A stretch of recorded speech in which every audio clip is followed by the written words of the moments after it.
Hello, Assalamu alaikum. I'm back with weekly update. Actually weekly update অনেকদিন পর নিয়ে এসেছি। তো আমি আছি এখন নবাবগঞ্জে। এইখানের রাস্তাগুলো কিন্তু খুবই আঁকাবাঁকা। যারা নাকি দুহার নবাবগঞ্জ এসেছে তারা সবাই জানে। আর এই হারাধনের মিষ্টিটা কিন্তু অনেক নামকরা। তো আমরা ফ্রাইডে মর্নিং এ হঠাৎ করে প্ল্যান করেছিলাম আমরা বাহিরে যাব। তারপরে আমরা এখানে চলে এসেছিলাম। এটা হচ্ছে নবাবগঞ্জ আনসার ক্যাম্প। তো এটার ভিতরে কিন্তু সবার ঢোকার পারমিশন নেই। এটা নিয়ে আমি একটা ডিটেইলস ভিডিও করব ভেবেছি।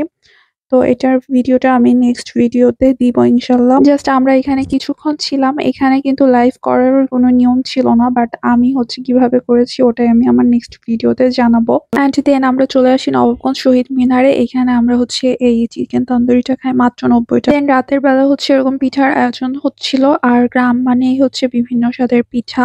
তো এটা আর পরের দিন সকালবেলা এটা আম্মুর বাগানের পুঁইশাক গাছের, এগুলোকে পুঁই ফল বলে অনেকে। তো এগুলাই পরের দিন এই পিঠার আয়োজন ছিল। এটা খুব সকাল সকাল খেতে হয় এই পিঠাটা। দেন আমার একটা পার্সেল আসছিল। এই পার্সেলটা আমার অনেক ফেভারিট একটা জিনিস ছিল ভিতরে।